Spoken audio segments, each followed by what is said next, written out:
Hello,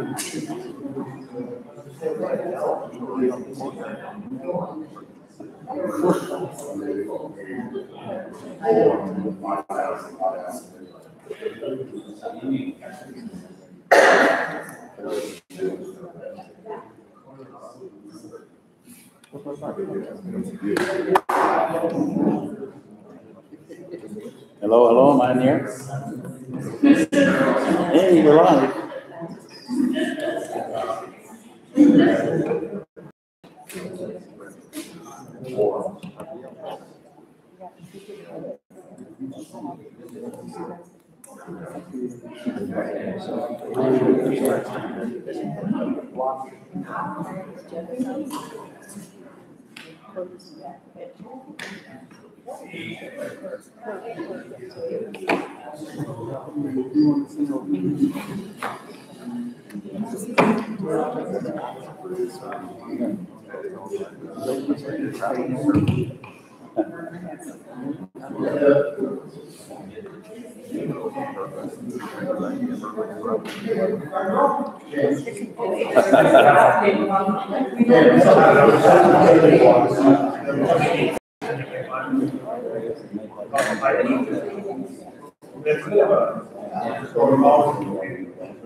What time is that? 2 minutes. 30 seconds. Yeah.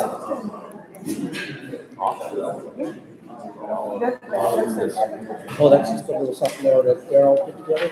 So I'll just go through it very quickly at the beginning after the introductions, just over the things that we've been doing. But I'm not going to take much time on it. No, I wouldn't. It's just that's not touch on a few highlights, whatever, and it might be just 5 minutes. Yeah. Let's get into the meeting because we're here to listen, not to talk.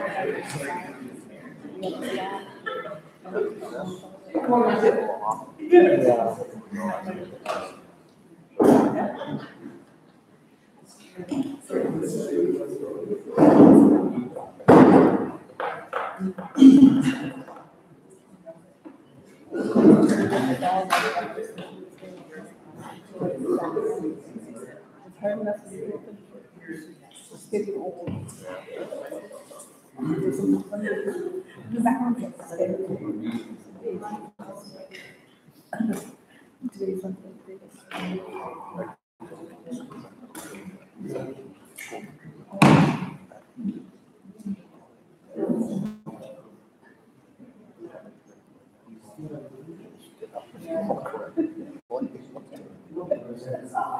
Yeah, we'll start right at 10. Yeah. Yep, they're waiting. Supposed to be 1 minute. Ready. Yep.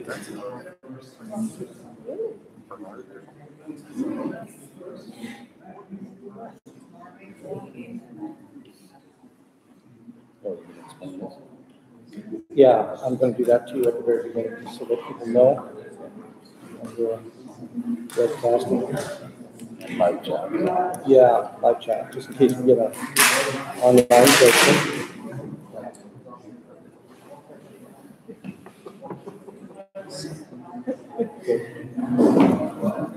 Is that on now? Okay. Ladies and gentlemen, I'd like to thank you very much for coming to tonight's meeting. It's a public meeting. We're really here to listen to your viewpoints. Just a few things to go through here before we start taking questions. One is that we'll be web streaming the goings on here tonight, so just be aware that you're going to be webcast there. And we're also going to take online questions, so if anybody in the community wants to post a question, we might, in between questions from the people here, we might take those questions as well. My name is Sean Welly. I'm the mayor of Fort Simpson, and these are our councillors here, and this is Kirby Grote. This is Troy Bellefontaine, Liza McPherson, Michael Rowe, and Clayton Morrow, and we may have a couple others that join us later on. At the end of the table, that's Daryl White, and he's our Senior Administrative Officer, and here comes Waz Hassan, another councillor. And what I wanted to do before we get into the questions was just go over briefly a few of the more recent things that the council has done and things that are upcoming. So it may even spur on some questions that you may have. As probably most of you are aware, we did complete the fitness center recently, and we're about 100 members subscribed to the service now. So it's being well utilized, and if you haven't been in there, then certainly I think people should check it out. I hear it's very good. People like it.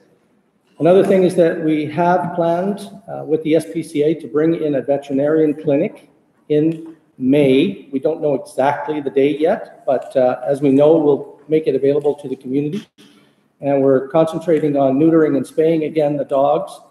But all services will be available at a reduced rate to anybody in the community who wants to utilize the service. So that'll probably be like it was last year, 2 or 3 days, and we'll start taking bookings as soon as we know the actual days that these people will be coming in. Recently, your council worked on a strategic plan where they identified some priorities that they'd like to work on in the next really 5 years.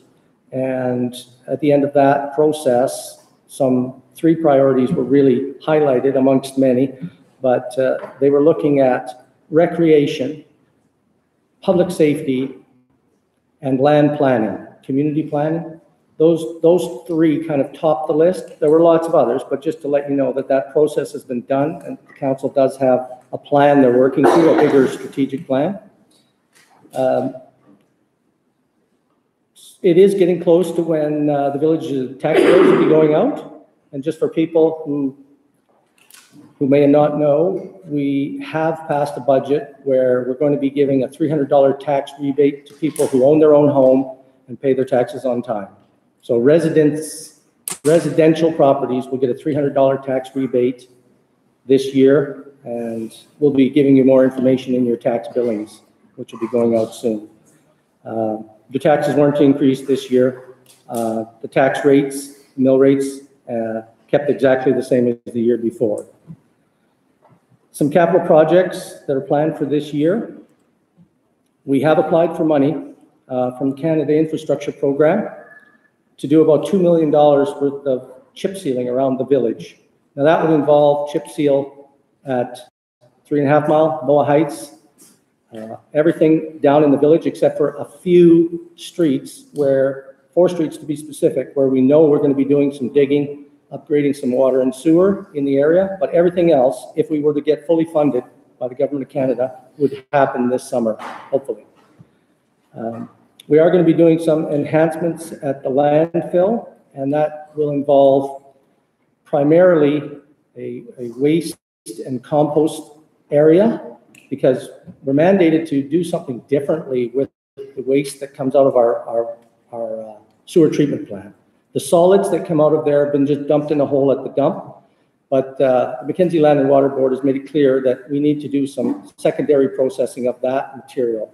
And so we're basically creating a compost area out there. There'll be a structure, there'll be concrete floor. We'll be treating the compost to a stage where it becomes usable by the community as dirt to grow grass on or what have you. But it's a good recycling initiative. We'll also do some other things at the landfill, perhaps looking at taking some waste oil and other hazardous materials that we just want to see processed in a way that, it's centrally located. There's nothing like that happening right now. So we're going to be looking at that. There'll be a number of new streetlights in the community. I think, Daryl, how many, 8 to 10? 8 to 10, and maybe a couple of solar light fixtures that we'll be exploring. Right. So we've heard from residents that there's certain places where there's just not enough light, and we're looking at the budgets have allocated money for that. We're looking at putting that in place this summer. We're going to do continued upgrades to this recreation center. That concession area has all new equipment in it. Now that was initially started by a previous council. It was recently finished. So it was a good project, and I think something we can really be proud of. We host a lot of meetings in this building and in this area, and it's very usable. It's a great addition to our center here. We have purchased, I made the decision last year to purchase a fire truck. That fire truck will arrive here maybe perhaps as early as June. And a new pumper truck. It will replace an older one that's got a lot of major repairs it needs to have had done to it. Basically made it uneconomical to operate. It didn't pump enough liters per minute as well to meet the standards today. You'll see a new fire truck in the community this summer. We are going to do some upgrades at the ball diamonds. We're having new fencing put around the second ball diamond, and also some new seating areas, so it'll look a lot more like the first area. We're going to have some tournaments here, specifically a men's softball tournament from the territory. I think it's the territorials. Fastball. Yeah, fastball. And so we want to have the facilities up and ready and looking good for all visitors that come here. We've also applied for money to upgrade the trail system around the community, and that would involve going behind the golf course to the area where the ski hill is, and going then across a bridge and up to the top of the hill for a viewing area. It's about a $250,000 project. Again, dependent on funding from the Government of Canada, but we've got our share. We're waiting to see how that goes. Also, and you'll see it coming soon, a new welcome sign. We've worked with partners in the community to design a new welcome sign. It's about a $60,000 project. It's going to be made out of the same type of logs that you see with the teepee. As a matter of fact, the same people are building it for us as built the teepee. That will be installed somewhere in the community. We still haven't finalized the best place to put the welcome sign. We'd like it in an area where there's a pull-out. Visitors can take their pictures, and that it'll also be lighted.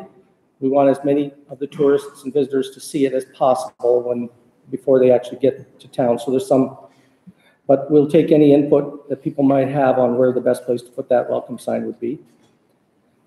And so now to us listening to you and getting some feedback. We did put out some topics on the flyer that went out. Just to clarify, the village does not have positions, topics that we put out there. They're more or less conversation starters. So we brought up the topic of fluoridation. For those that don't know, the community hasn't been fluoridating its water for the last 12 years or so. It used to before that. Many communities do. We just thought we'd bring it up as an issue to see if people had any positions on that one way or the other. The liquor rationing, we've had some representations made to the council about the system. Want to hear from people whether they think it's working, not working, what if anything should be done. Keep in mind, these are not our direct areas of responsibility, that these would be shared community interests. So what gets talked about here tonight is certainly no decision, and it's just an open dialogue. Animal control, we do have something to say with that, and we do have a new bylaw officer recently hired. Of course, the vet program will help with the animals, and I think it's getting better all the time, but let's hear what people think about animals, dog control, issues around that, if you want. Riverbank erosion, it has been an ongoing problem. It's kind of stabilized lately. We've done a study. The village invested, I think, $70,000 doing a riverbank erosion study. We found out it would be very costly to do any stabilization programs, but what does the community think we should do? Any thoughts there? There's been talk about closing roads, things like that. So, yeah, you'll get answers in due time there. Just leave it where it is, put all the money to, it's getting really hot right now. We need more firefighters. Have fire experience. Give it to more for firefighting. Because tell it right now, fire experience. We need more firefighters. Okay. Yeah. Well, if you have a seat there, we'll probably bring up the topic of fire safety in the community, something along those lines, but thanks for your input. Okay, now I'm the chair, so I'll recognize the people that, get to speak just to keep the order here. So yeah, you can raise your hand, but wait to be recognized, okay? And so with that, maybe I'll get Chief Jerry Antoine, Livicquay First Nation, to give a few thoughts if he wants to start the meeting out here from the public side. Would you like to do that, Jerry? Put you on the hot spot there, but. Well, anyways, I'd like to say good evening to everybody. I wanted to come over and listen. We've also have a lot of different issues that we certainly like to deal with. There's also common issues that the municipality has with us, and I could look at how we could work collectively. One thing that we have talked about is the community and what is the priority of our community. And in terms of health, what is the priority of our community? So in our administration, when we looked at it, we saw that the health of the family is one of the priorities. And the other thing that we identified was the healthy behaviors of our community members. The third priority for healthy community is how can we help people to, in a meaningful way, how can we help people to put food on the table? So those are the three priorities that we discussed. And the other thing that we looked at was that this is a municipal tax-based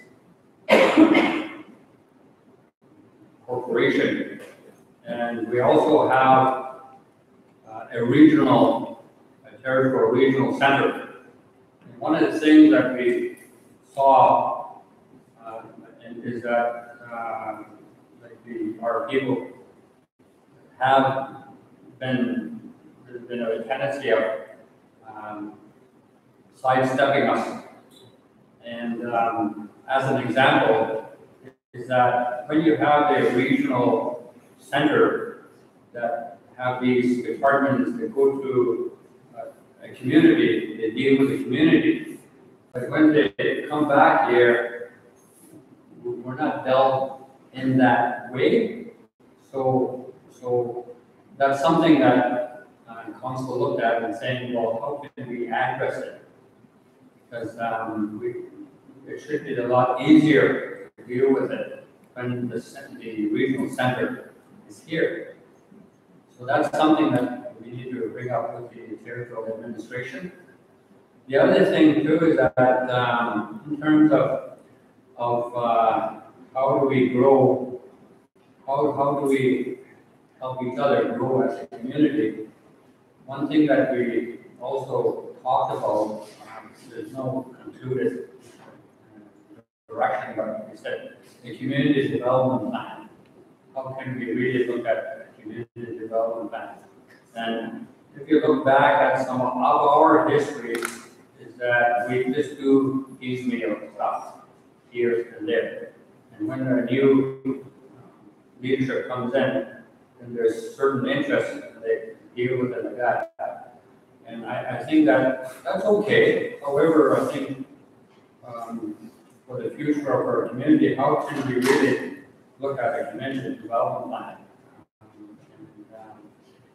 Like I said, one thing that's in the capital plan is a health center. Where are we going to put the health center? There's also talk about a long-term care unit. So where are we going to put it? Like that. So these are the things that are really needed. However, we need to really look at where we're going to start the development. So you look from here to the airport, is our community looking at developing those areas? How are we going to do it? So I really like the idea that we need to look at a community development plan, and I think we need to work collectively on that. The second thing is that in terms of the sign, I really like to thank the municipal council for taking the initiative and incorporating some different things that the community is doing. And one thing that we see is that this is sort of a hub, a regional hub. And we can really take a look at what could a business plan be for that whole idea. So if we're going to do that, how are we going to do that? Is that idea of a bridge being brought in? Is that part of that?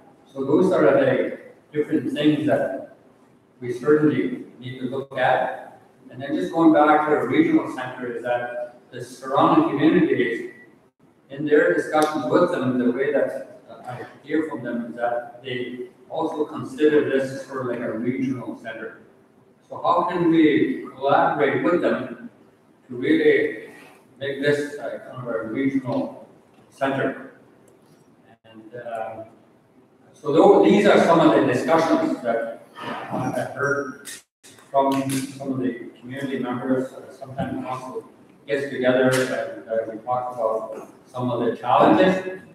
There's been some direction and also instructions on some of them.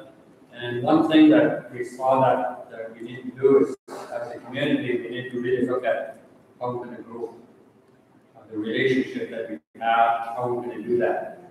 Because one thing there is that the way the territorial administration has evolved is they're thinking of community governance.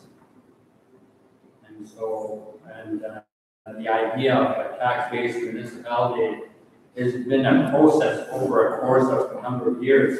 And it started off with a settlement, and then it went to a hamlet, and then it switched to a village. So that is a historical evolution of the municipality. And so I think we need to really look at how, like from here, how we're going to move forward, how we're going to do things. So we're open to having some discussions with these things. There's a lot of good ideas that I heard from different people. Also, you have the Historical Society there. You know, they're also pursuing certain things, and they also have challenges. So in the context of historical stuff, how are we gonna support, how are we gonna join, what we're gonna do? Can they do some historical research? You know, how are we gonna help them with funding? Things like that. There's some things that I think we need to really look at it as a community. We have different agencies too in our community. And the reason why I bring that up is because on the topic of the liquor, I was just a young boy at the time when there was a community meeting on that whole subject of the liquor store, and there were also surrounding communities also came in, and I was really had the honor of translating for one of the elders, and I learned a really valuable lesson there because when this one of the leaders, Jean Marie, was talking, and it was so passionate, and the song is so good that I started to put my own stuff in there. And out of the crowd, somebody made a point of order. It says, Jerry, it says, just translate the old man, what the old man is saying. Don't put your stuff in there. And mentally, I was angry. But spiritually, my gut feeling, I knew that old man was right. So I learned that a valuable lesson at that time, because when people ask you to help, the way that they want it is help the way that they want it, because you don't put your own stuff in there. The other thing is that what I also learned there is that you need to listen, and you also need to really understand where people are coming from. So at that time, the way that I understood it is that there was going to be two things that was going to unfold. One is that there was going to be a rationing system, and then there was going to be this wellness process, education, and things like that. So going back to the original agreement, this wellness stuff has never materialized. What I like looking at my own observation from that is that we all on this notion of the wellness was that we all got isolated from each other. We have different agencies doing their own thing, and that was how things unfold. And I was thinking, if we had a really initiative to really move it forward, the coordination of things would have been a lot better. So again, I learned something, from the experience of that is that in our community, and that's why I bring up the question about health, the health of the community.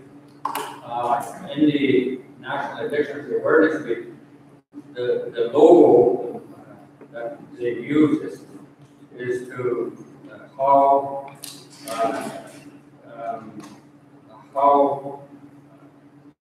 a youth or an individual, how it is helping the community. I don't know how to say that this time, but it says it takes a whole community to raise a child. And I really like that message, because that's what it takes. So the question is, what is the community doing to support and assist the child to grow?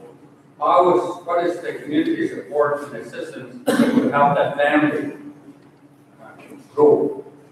So that's what I like to see. For us to all get together to really develop a community plan, to really enhance that, because these young people that are growing up is our future, and they need to become the experts. And so we need to, as a community, look at how we're going to design ourselves, how we're going to strategize ourselves, as to how to implement those things. So that's some of the things that I just wanted to share with the council and also the community members. A lot of it that I shared is from people that I had the honor of them sharing with me. And through these engagements with them, I'm trying to see how I could put these pieces of the puzzle together. And there's some that has come together.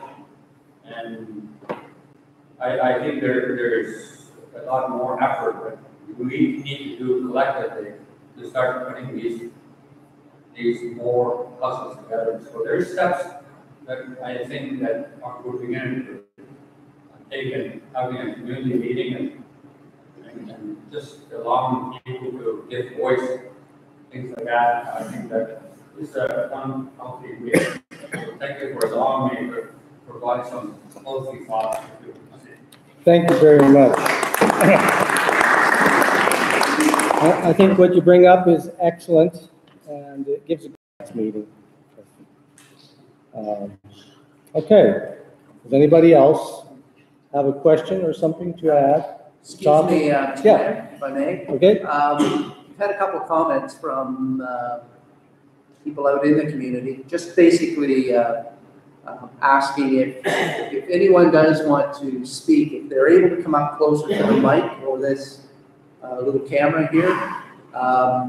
The audio with Chief Antoine's was a little bit choppy, so if people feel comfortable, if they do have a question, coming closer to the mic will make it clearer. okay, Okay. sounds good. Okay, and yeah, just hearkening back to Chief Antoine's comments there, the idea that we're all trying for a healthier community where there's economic development and opportunities for people. It really does depend, I think, on cooperating with the other levels of government, the people, all the people in the community, and that will create the synergies that we need to really grow our community into something much more than what it is right now. I think we all love our community, but we do all want it to be better. So, anybody want to start a conversation? Okay. Yes, come on up. Council. Do you want to chair? Just you.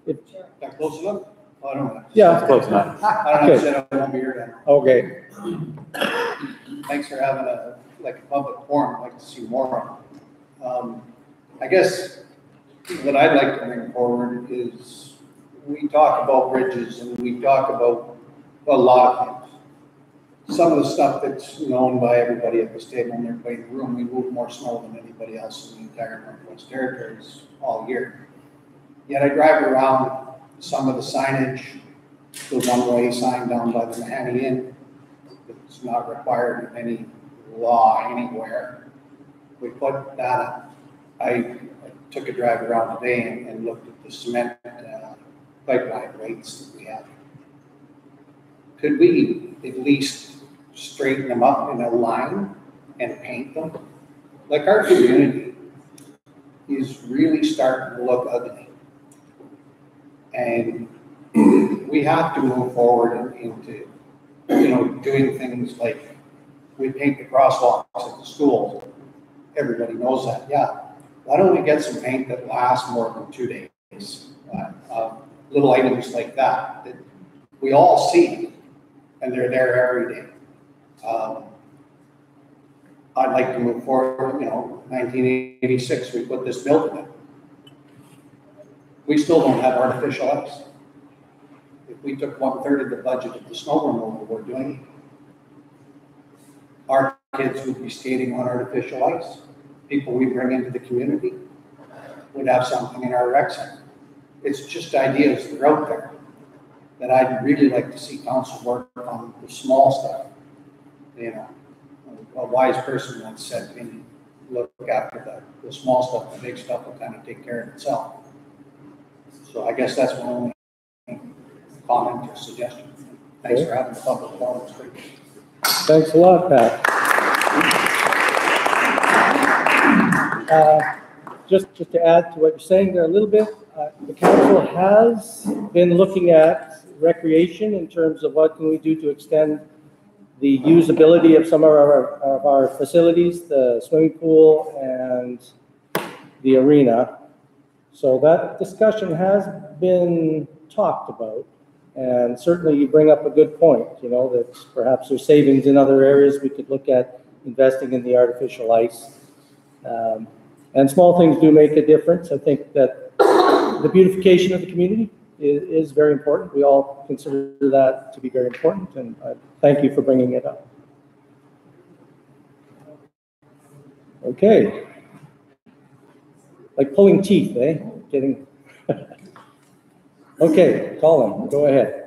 I believe in the budget last year and the year before, there was cement to be put into the curling rink. Am I correct on that? And it's been delayed and delayed and delayed. Where is it at? Yes. Okay. Daryl, our SAO. We do have it in this year's capital plan. Our plan over the next 2-3 months is to get the people in place that will design that and tender that and have that in for the curlers this fall. I'll repeat what I said. It was in last year's capital budget, and I believe the year before's capital budget. So we still have it. So that's good. Yeah, no, it seems to be something that has risen to the top of the pile, and you're right, it's been kind of pushed back a little bit, but we are trying to get it done this year. We had a bit of good news from the federal government this year that we did get some extra gas tax monies. Now, I don't know if that can specifically be used for that, but we already have the money budgeted, so it means we do have the money for the actual upgrades to the curling club. We're not having to look for that money. We have it. It's just a matter of making sure that we get the tenders out, get the project design, and get it done this summer for use this winter. There was a comment I believe one time about the cement didn't want to be poured because there was some issue with one of the corners of the building sinking. Is that an actual factual thing or not? That I don't think that's an issue.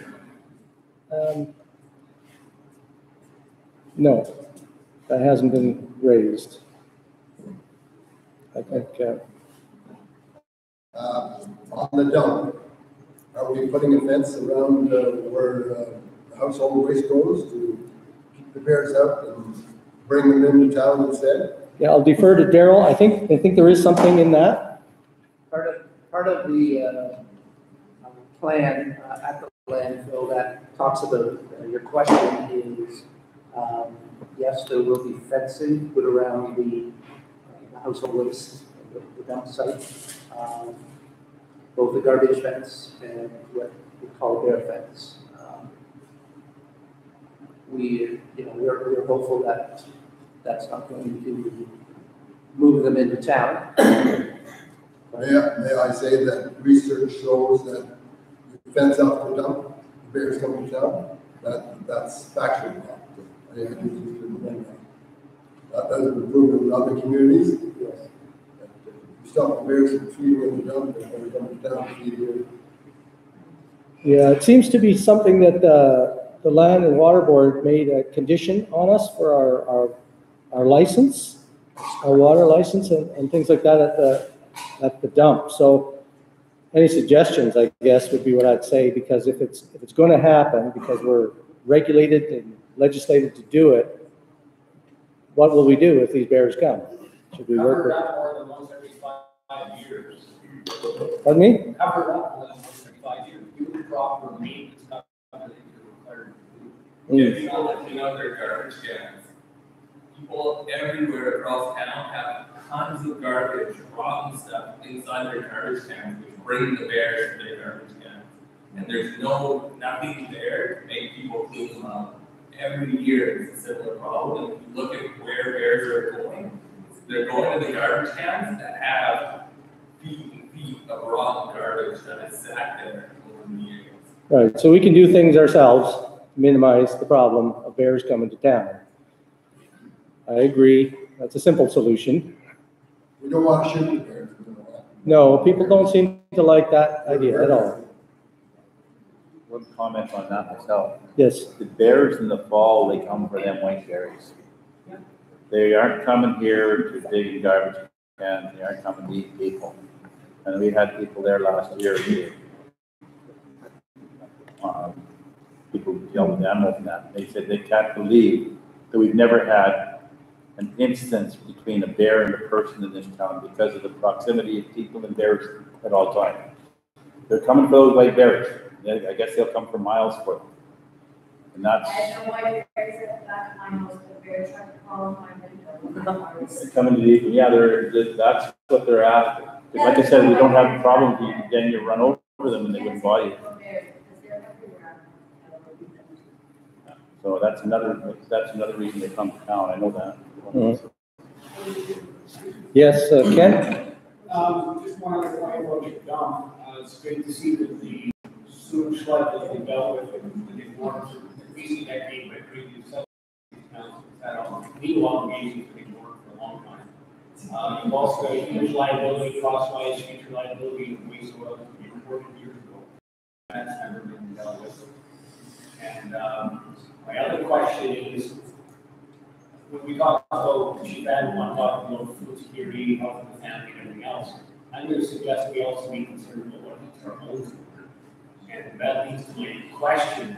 When I drive 8 kilometers into town to get a free permit at a government organization to cut firewood, I'm required to drive 15 kilometers outside the municipal boundary. Yet, everywhere I look within the municipal boundary, you've got 20 hectares, 40 hectares, 100 hectares of over-mature oil forest that was hammered hard by Spruce Button 25 years ago. And I'm just wondering, why are you protecting the over-mature oil forest?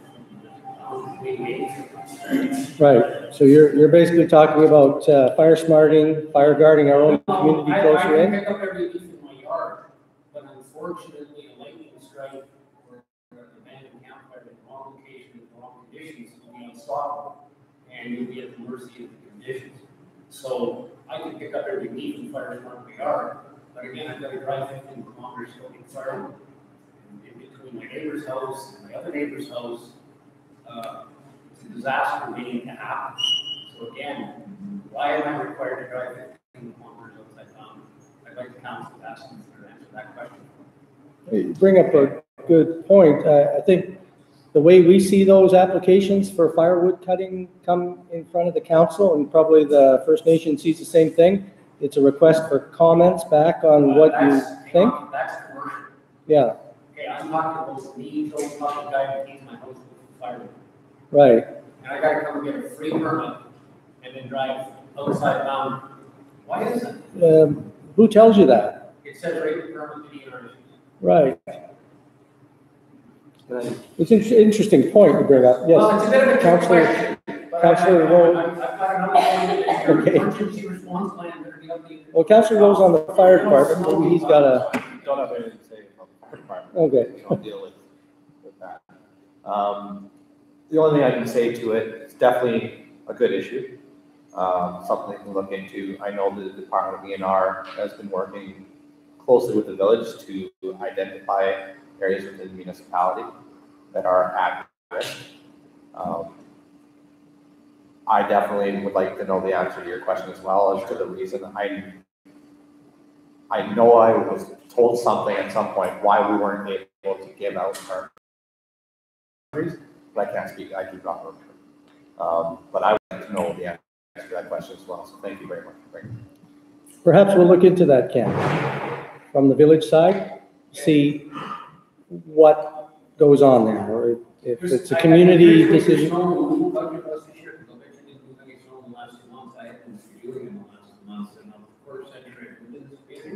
I've never seen such a spring like it just happened. Yeah, It's very uncharacteristic to not get 2 to 4 inches of snow every week or so. It's great till you need more people. yeah. So that's leading to your next question? Well, it kind of leads to my previous question that, again, we're not dealing with the hazard within our boundaries. Right.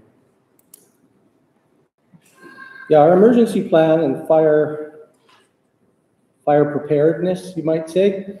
That's always an area that we should probably be looking at. You're supposed to dust off your emergency plan, but in our case, I don't know if we've ever really incorporated enough of the fire preparedness into our own emergency plan. It's something that I think we're going to take a look at. And there have been studies, and I thank you for actually supplying one of those to us about the fuel loads and the priority areas for taking those areas and addressing concerns about fire. Some of those things I think we should be really taking very seriously because, as you say, climate change or just the weather patterns in Fort Simpson, even if you don't believe in climate change, there's been a change here, and we're probably much more at risk. So I thank you for your question. Yes, Wendy, go ahead. Okay, I see them around those, they're building fire breaks, everybody's clear cutting their lot, everybody's cutting all the scrub wood from under the trees. And not one of them is removing a spruce or a pine. They're taking out all the poplar and birds that's trying to grow up among them. The spruce and the pine is what causes forest fires, that's how it crowns. There's nothing that will stop a forest fire better than the stand poplar. So it's kind of like Ken's saying, if we can cut out all that old, it's not even just the dead stuff. Start cutting the old growth pine and spruce and let the poplars grow. Because that's going to do more to protect the community than anything else. Just remember that fire break is your last-ditch desperate effort to stop the fire coming from the south. There's nothing wrong with fire break. Yeah, but that's a huge fire you've got to light to protect yourself. And that's a last-ditch effort. You're not managing what's within the community. But if we pull the pine and the spruce out as well, it's Oh, going absolutely. to Let's not call it logging. Let's just call it Yeah. reduction, because that's what it is. It's Yeah. what we're trying to serve. And yeah, I think you're right. Those deciduous trees, they're a natural fire break, whereas the pine are, they're our enemy when the fire comes. But most people don't know that. Yeah. They're leaving the pine and the spruce on their lot and taking all the poplars, and that's what they need to leave. I'm doing the opposite. I'm creating a birch stand by getting rid of all that. Yeah. Sharon, did you have your hand up? Okay. Did you want to add something? Yeah, I wanted to, I think I need to get close to that thing. I wanted to talk about the new trail that was built over by the airstrip. Right. There's people cutting in there, and they're leaving deadfall. So there's trees that are fallen on trails that were there before. And now that someone went, I guess you guys hired somebody last council to clear and make a trail. I love that trail, but there's lots of deadfall in there. And there's also deadfall in that new trail over towards the golf course, because I tend to walk that way as well. But I can't go any further because there's lots of deadfall in my city, and I can't climb trees. Okay, so. It would be nice if someone would like maintain those trails, like if you're gonna open up a bush, like just people and like create summer employment, hire some students, maybe do some clearing or something like that, because it was created for walking and hiking. I don't think a lot of people know that it's there. So it's like my personal interest here. Right. And you're right. I think.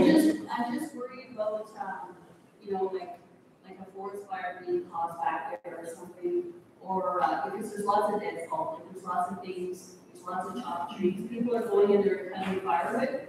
They didn't do that before that trail was opened, because I know we used to walk along. There's just skinny little skipping trails. But now that somebody's gone in there with a big machine, white, you can go in there with an ATV and it's real. Right. So maybe we'll take a look at that then, Sharon, and see what we can do to at least clean the trail up. Maybe an opportunity to harvest some wood that can be given back to local people here while we're cleaning it up. Sort of combine the two things, and regardless of whether we get more money to upgrade the trails, we should have some kind of signage and warnings about possible bears on the trail, and don't be careful with fire back there, especially. Yeah, because we have people in town that they don't know about the animals and the wildlife, like I always have my dog with me, if they don't know about wildlife, they're just asking for help. Yeah. Well, thank you, very good point. That's something else.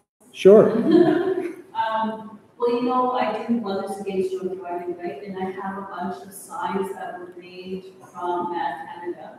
They're all pre-done and pre-cut. So all I have to do is just erect these signs up around town. They're all free.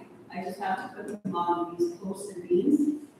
I don't know, like those signs that you have on the riverbank. So if I could just, I had 8 before, and I had one that was facing Blackstone, so I have 8 more that came in that I could place around the community.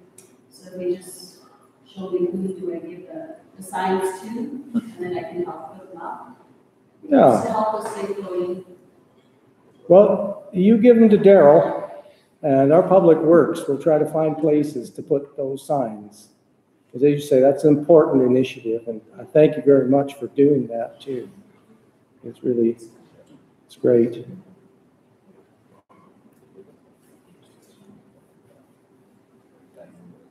Yes. Well, we're on the topic of brush. I would go down to the ball field every night to drive through. And I noticed that all that bush out in front obscures the view of the beach. And there's a lot that happens down there at the beach.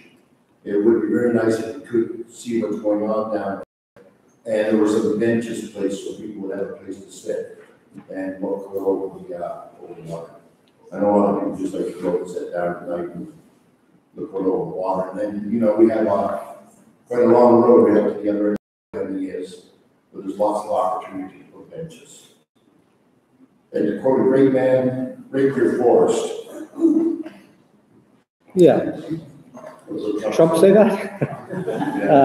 Yeah, I had the opportunity to sit down with Danny Peterson, the president of the Métis, and Jerry Antoine, chief of Lillooet, and we talked a little bit about that one particular issue. You know, it's one of those things where it's really a shared community concern, you might say, where it's a beautiful area. It's sort of adjacent a bunch of specifically band controlled land, but also some village land on the end, a lease. And we'd like to see it not get overgrown. I think that was kind of the consensus, and we'd try to find a way to do it that kept the area beautiful and didn't get overgrown. So these are the things we'll probably keep talking to our partners with and try to make sure that we do get that issue addressed that you're talking about, the brush. It is a concern, and I think it's been recognized, so we will definitely be looking at that. Yes, Councillor Rowe. Just in our committee of the whole, something did come up about that very subject. It was discussed, and we are actually looking at options for removing that area safely so that it's cleaned up. Great. So hopefully there'll be more information. River Road, still up there, and the long term for the very new one. I hate to say mulching. I think it'd be much better for some of the people in the community that could use work. Because it's real rough area, and there's just some of the people there that are on skill, some of the unskilled labor could easily be employed to cut these bushes down. Yeah, I think like options for how it gets done, we'll discuss that for sure. We all, I think, agree it's a beautiful area, and we don't want it overgrown to the point where you're not going to be able to see where the two rivers meet and things like that. Yes, Wendy? Is this not a catch-22 situation? Does that growth not help bank stabilization? I'm not sure it's much of an issue with the funding. Yeah, there's not much of a bank there, there's a little bank. No, I'm talking about down by the boat launch, across there. Well, down by the boat, way down by the boat launch. Yeah. Right across there, because that's been cleared out a It long probably time. does, but bank stabilization doesn't have to be done up to the road. A lot of it can be done on the bank itself. I don't know if you've ever seen those shrubs that grow, they're low growing shrubs on the side of the road as you're driving in. But I think some of them would go a lot in holding and supporting the dirt on the side of those banks. Yeah. Whether they grow there for sure or not, I'm not sure if I'm not botanist, but anything's worth a try. And I know in front of some private homeowners' houses, they indicated they didn't want willows taken down in that area by, I guess, from the power plant down to the boat launch area. There's a high bank and it's particularly steep.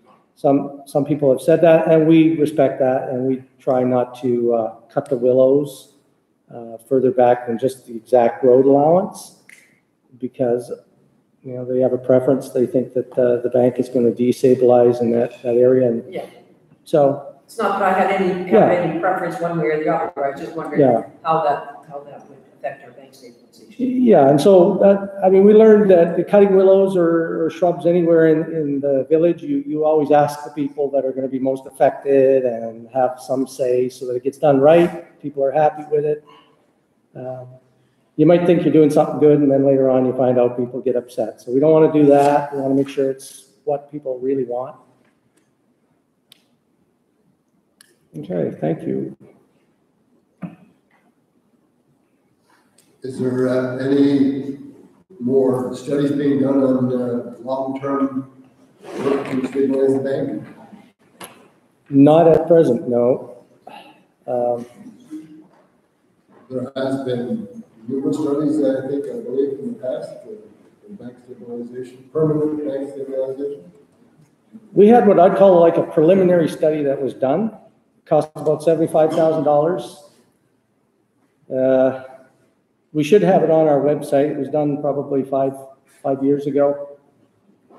It's a starting off point, but it's sort of, the dollars they were talking about was anywhere between $10 to $25 million, and that was just to stabilize small sections of the bank, like in front of the power core, in front of our water treatment plant, two areas of infrastructure that are particularly high value and we might want to protect. So without massive amounts of federal or territorial funding, I think we kind of hit a dead end. We haven't pushed it as much as we probably could have either.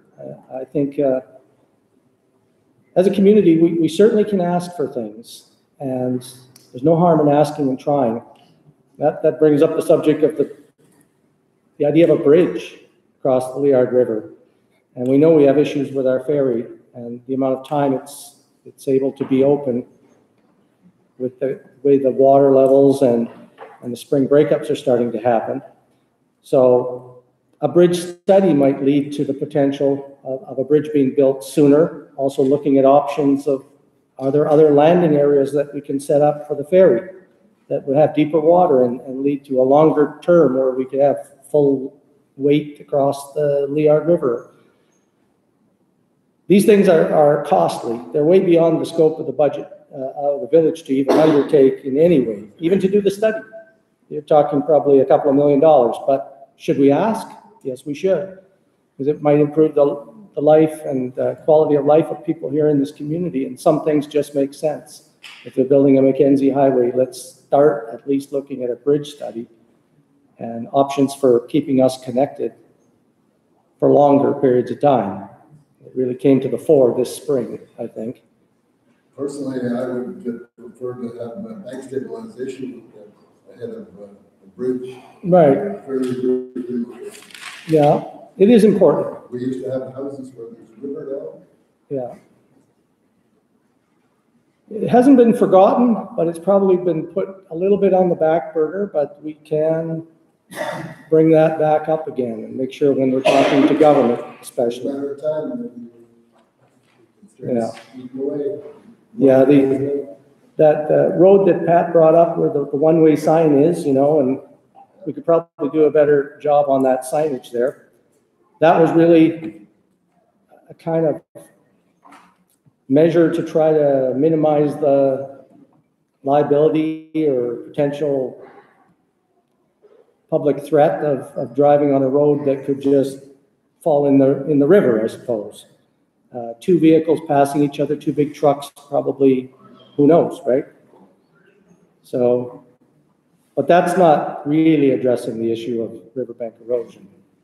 We're not, and even putting those big, heavy pipeline weights along the side, you wonder sometimes if that's all that helpful, and certainly doesn't look great if you just leave them haphazardly all over the place. That's just a start, you come going right over. Yeah. But you bring up a good issue, and it's something that we can focus a little bit more on for sure. Back in '86. Who's taking notes here? Carol, taking notes? Yes. Okay, Lauren? Back in '86, there was a sign hanging on Village there where it says, "Save the Island."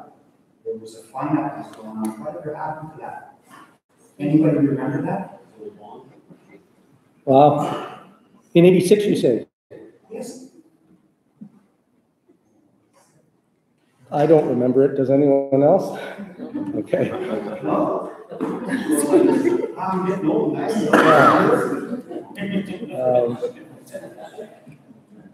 Yeah, well, it's a concern that never goes away, that's for sure. Yeah, Martina? I just wanted to address the council. I've got 3 things I'd like to say. First of all, thank you for having this open forum. And I'd like to speak, I'm speaking as president of the Fort Simpson Historical Society. And it's you can't miss it. You just drive down the road and it's a huge big building across here. And we're just about open. We were waiting for an occupancy permit from the fire marshal, and last Tuesday he said we didn't need one. So we were waiting, and then all of a sudden we don't need one. So anyway, we're just ready to. We had our gift shop there open at Christmas time, kind of like an introductory. And Jerry said that we're all pieces of a puzzle.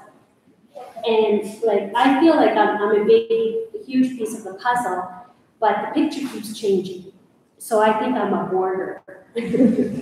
So I'm just saying that the Historical Society is a huge piece of this puzzle that makes Fort Simpson. And I think that we're located in a beautiful spot for tourism. And I had invited Daryl to come over, I think it was Friday. And he came and he looked around and he said he was going to bring it up during your strat plan, and I understand that we didn't. So the Historical Society during your strat plan. Yes. So anyway, I just wanted to just bring the council and who's here aware of the Historical Society building being open. And we're having Drew Ann Wade from the Museum of Anthropology in Vancouver to come and help us set up an exhibit there. And Angela Deebercorn has been helping us with the gift shop that's going to be open there. And we're going to be purchasing local handicrafts there for sale. And we also have a meeting room, and we have a huge gallery on the 2nd floor. So, and we're having our open house. We're having our AGM on May 4th. From 12 o'clock until 3 o'clock, and that's on a Saturday. And so we'll be over there at that time, and then we'll be having an open house. And so I just wanted to invite everybody to mark their calendars and come over and see this gem that Steve Rowan had envisioned a long time ago. Because he did that in 1990 when he started on the McPherson House. He set that up. It was a diamond in the rough. And if you look at it, it's one of the things that's for our tourism now. And we have identified 4 other places, and the barn is one of them. But we can't do anything about the barn because we are a volunteer organization. And we work, like, just for example, on Saturday and Sunday, we work over at the building. They're just cleaning it up. But going back to the barn, there's nothing we can do about it because we don't have the money and we don't have the manpower. And I came and I addressed the council, a couple of councils back, and saying that we need to save that barn because it's the last in the territories of that era. And so it's falling over, and so we need to do something about it. And rather than bulldozing it, I think that we as a community have to do something collectively to. And then there was just another issue that is happening with the village and the historical society that I encourage you to fix. And I'm not going to go into detail, but I just encourage you, because we are a non-profit organization with volunteers, and we have one staff that is heading the team here. And so we're also looking for members to come and join us, because Angela is going to be leaving and she's moving away in June. So we need more volunteers to come on board and be part of our board. So I just again encourage you to come out on May 4th, 12 o'clock to 3 o'clock at the building. Thank you very much, Martina. Yeah, and just thanks again to you and your organization. Great job on bringing that building back to life. And it's just like a great addition. Tourists will love it. Local artists will love it. I've been inside of it. It's really fantastic. So, yeah. And on the idea of volunteers and supporting volunteer groups, I think that's something that, you know, we have to really take to heart a lot more, because as you say, we are very reliant on our volunteer groups in this community who do so much. And sometimes we tend to forget that, and we treat them like as if they were just a business or something, right? That, you know, sometimes a little harsh with them. But we need to encourage them, and we need to support them. So thanks again for bringing up all those issues.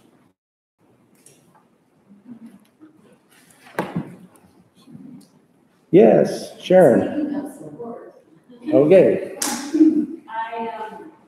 I believe I wrote to you guys last year, and this was an initiative that I talked about the NWC small, like smaller vehicles on the road, like golf carts and ATVs. I did a little research, and I actually wrote you guys a letter talking about the age limits of the children that are driving the ATVs. And actually, I also talked a little bit in my letter. I might redo the letter and send it again. Yeah. I wanted to talk about the dangers of impaired driving with the golf carts, because many times, I mean, I use the golf cart or the golf course, but I don't have a little cart to drive home. But many times I've done the golf course, and I've seen people who clearly had too much leave the golf course with their carts driving down the road. So for me, it's a concern for the children and families, people that are walking around the community with these little golf carts, because I know they're prohibited, they're NWT prohibited small vehicle, so actually there should be on the road. I think the ATVs have to have like a license, and they have to be registered in order to be on the roads. So I'm just wondering what the village is doing now for the safety of the public, and especially when it comes to like impaired and small vehicles. What about to-dos? What about to-dos or snow machines? It's the same thing. And They're all categorized as. and 9, 10, and 12-year-old kids driving up and down the road. Says the I'm friend. We might say that, just keep going all the time. They have to be registered. Yeah. Because I did do a little bit of research, and I will readdress and send you the letter again, because many times I'm driving down the back road, it was all driving. I don't know if people are comfortable just leaving their golf carts locked up at the compound and then driving their vehicles, or someone picking them up, and just to promote safety with air driving. Well, yeah, it's a good issue. Maybe. There are restrictions and limits, and now that we have cannabis in our community, I think that's going to exacerbate the problem, especially now that it's summer, because cannabis went into effect in October. So my biggest concern is that now that cannabis is prevalent in our community, that this is going to become an issue in the summertime, more so in the summertime. So if the bylaw can do something with that.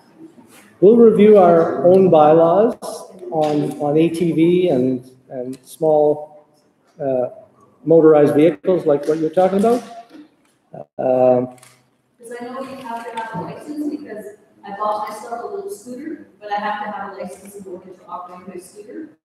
And I have to have it registered as well, so. Right, and, you know, the big thing is probably educating the people that way. Yeah, so perhaps like working to educate the golfers and making sure, like you say, that there's space available for them to just park the machine, come pick it up the next day. Yeah, even though they're just small, they go still pretty fast. They could run into a bike, but they could also cause another kind of an accident with vehicles, right? So it's.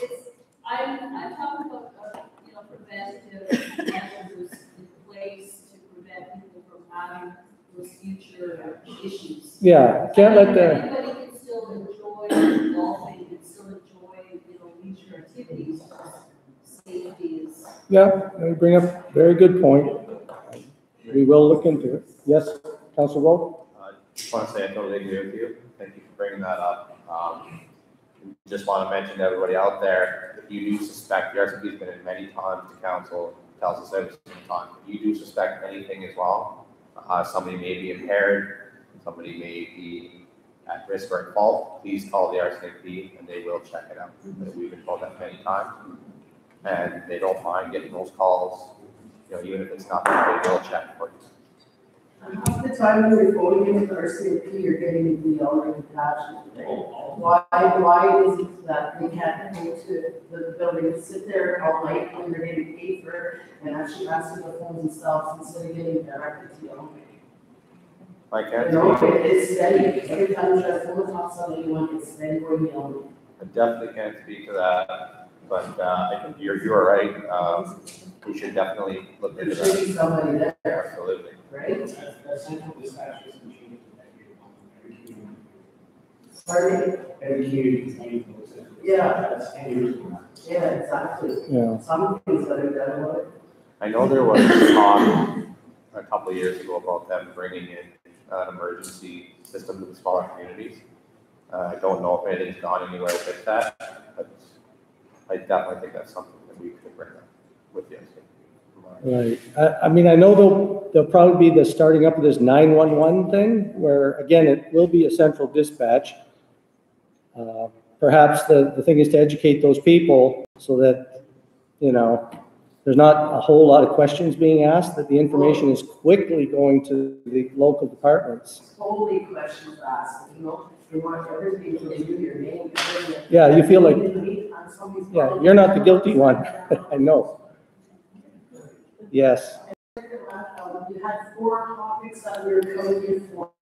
Right. Are we actually here for a whole village meeting? No. Or are we gonna get on these topics? Yeah, those are, bring up any topic you want. Yeah. Go to the village meetings for that, let's get on. Yeah. Topics we're supposed to meet for. Okay, Reg? One of the topics that you mentioned earlier are about leases. And being a leaseholder, it's really hard for any of us that are holding on to leases right now to invest any amount of money into them, any significant amount. There was a couple of leases that were passed in the last 3 to 5 years during the title plan, and those individuals were able to make an investment into their property. Now, Chief Antoine spoke earlier about wanting the community to work together, be a better place for everyone to live, create employment, and to help make this a better community overall. Now, it was my understanding that the only way that you can get a piece of title property for land claims is that it goes to the band, the AG had something to do with it, and so did the village. But the main people in this are supposed to be the band themselves. And that's why I'm glad that Jerry spoke tonight and said stuff on this, so that he can hear what's being said here, and if other people want to discuss on the topic, is how we're able to make this move forward so more people can invest in their property and make this a better community. Okay. Yeah, and it goes to community planning as well, I think, and economic development and other issues. Something that's beyond the scope simply of the village. They're a player I mean, we're talking lands within municipal boundaries. We have sort of interim land claims agreements and things that stipulate that lands have to be treated in certain ways, get the lands department involved. So it's a discussion that has to be held with a bunch of parties and see if there's some kind of way to move forward with that. Councillor Grote, did you have anything to add to that issue? No, it's, that's, I know from the chamber side of business, it's the most important subject to the town or the village of Fort Simpson because it crosses over all segments of the population. It's residential properties, it's commercial properties, it's inside the island of Fort Simpson, it's up on the hill in the commercial, it affects everybody, and I just absolutely do not understand why we can't get the GNWC to realize they're calling them liabilities. If they were to sell us these properties, they would now become assets of the Northwest Territories and the communities. That's the biggest push we have in our thing is trying to get this land leases thing straightened out. Well, actually, some of us do have equity leases. And when we bought into the equity leases, we were told that that land would be transferred after land claims. And that you would pay $1 and your land belonged to you. Now, here just about a year ago, they were telling me, well, you can apply for it, you just have to pay so much for this and so much for that. And the thing is, I've already paid money for the improvements on the leases and was told my leases were paid for by Matt at the time. Now, land has taken it over, and it seems that the rules are changing and bouncing around again. And yet I know, like I said just a while ago, that some lands have been passed in the last 2-3 years. Now, how it happened, I'm not sure. But I do know it happened. Because I was paying attention to what's happening with the maps to see the changes. I agree. We've met with land people before, and Lori over here, she's on side to do that. She can't do anything here. Yellowknife, we've complained to them many times. We discussed that thing. Once you own title to the property, you can now get a mortgage and build a house. If you do not have title to the property, you can never get a house built there without just using cash out of pocket. It's stifling this community. We can't develop. We also have to look into, we've talked about it a few times, new subdivision. I keep thinking of this one we have up at top of the hill that's all pinned. Yes. Unfortunately, then somebody said that's getting too close to the dump now, so we may not be able to use that pinned area out here, which means we're gonna have to start looking at moving out further towards the airport, beautiful land out there. Probably we're gonna have to go and moving off island. But I agree, the leases and the equity leases are supposed to be the first ones fixed.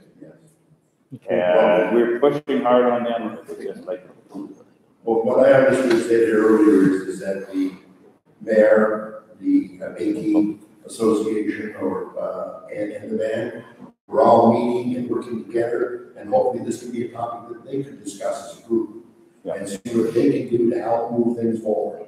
Because I think it would be a benefit to the community and the people of the community to be able to own our leases and start to invest into them. Otherwise, you don't know what to invest your money into. Here to take on tomorrow. Like I said, Matt told me one thing, Lance is saying something else. So you're asking me some clarification on it, and the best way to start is the main group, our main bosses speaking on it, maybe being able to tell us something back to the village or band or whatever. I think the village has started some communications and are going to continue along that line and start trying to figure it out.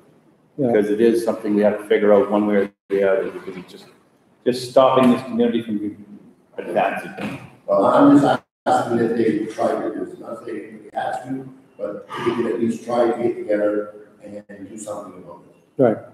And it is an issue we are aware of in the context of land planning and community planning. It's definitely a big influence on how we can move ahead. So you bring up a lot of issues about problems associated with the current situation. So we'll be looking into it. Well, for any plan the community wants to do, that's one of the issues that has to be solved first. The community can't grow unless people can invest money. Right. And invest money in growth. Yeah. That's the only way it can happen, the only way that can happen is people know that they have no interests protected. Now, I got a question for the people that are still here. Do you want to take like a 5-minute break and come back, and perhaps we could hit some of these 4 topics, which we actually posted? I just wanted to kind of hear what people had to say at first. And we did touch a little bit on riverbank erosion, and Jerry did mention a little history on the liquor rationing too. But if we want to hit those 4, just to make sure that anybody who came here tonight has a say on those 4, because that's what we posted. How would a 5-minute break sound? We want to keep going. 5-minute break, I believe. So let's keep Okay, going. let's go. Okay, well, why don't we go down the list? Fluoridation. Does anybody have anything to say about that? And I mean, the reason it came up is there was recent news articles, CBC News and what have you, about some communities going back to fluoridating that hadn't done it. The history in Fort Simpson is we used to fluoridate our water, perhaps up until around 12 years ago, and then it stopped. Communities like Yellowknife have done it for years, still doing it today. Probably 60% of the population, in Canada do it. You can read up on the benefits or potential downsides of fluoride yourself. I'm just wondering if the community is even interested in exploring the topic. But yeah, go ahead. Well, you said the village quit doing it 12 years ago. When did they start doing it? How many years was the village doing it? How long were they doing it before that? I couldn't answer that question. Well, that's a good question. 15 years. 55 or 70s. I think the generally 70s, but my question was why did it stop? And then why did the village stop doing it? It's only hearsay, right? But what I got told is there were some concerns at the time that somehow too much fluoride might be put in the water inadvertently, mistakenly, and people might be ingesting too much fluoride. That was kind of one of the concerns. Did we have the right system to be putting it in and metering it in, and what controls did we have? So I think... Well, would you look through your council minutes and find out what the exact discussion was? Oh, that's lost in the history of time, I think, when you're going 12 or more years. This is just rough estimates of what occurred in the past. And secondhand stories. That would be a long process, I think, to go back and try to find something like that. All I know is the public, because I've lived here for 35 years myself, the public was never asked to make a decision one way or another. It's never been a plebiscite issue, as far as I know, in Fort Simpson, to ask people, do you want it or don't want it? So whatever decisions were made in the past was always done without asking people. And I think the most important question I have are, what are the existing levels of fluoride naturally that are in our water? That I do happen to know. It's about 0.06 milligrams per liter. And I only know that because Mitch, our sewer treatment plant operator, he told me that. And that is about 1/10 of what the Canadian Dental Association would recommend to have in your water for adequate. Yeah, how that converts, right? Yeah, reading a CBC story, I see that Calgary, because they're close to the mountains, they have sometimes as much as 0.4 milligrams per liter in their water naturally for fluoride, which almost meets the standard that the dental associations say would give you the best protection of your teeth, 0.7 milligrams. We're at 0.07, 1/10 naturally. So there is some, but it's so negligible that it's basically called nothing. I'm for it. Yeah. You're a good person to ask about the dental cavities and things like that in Fort Simpson. If you think it'd be, how is that situation? Is that something that could be improved here with fluoride, if you believe fluoride actually helps with cavities? Is that an opinion you want to give, or? Yeah. Yeah, have this, yes, go ahead. So, this issue with fluoride, I worked with the city of Whitehorse, and the Whitehorse used to put it in 2006. I took a tour of the city's water treatment plant, and I actually spoke to one of the water treatment operators. And he said, first of all, it's a chemical. It's a waste byproduct. There's no beneficial value in it.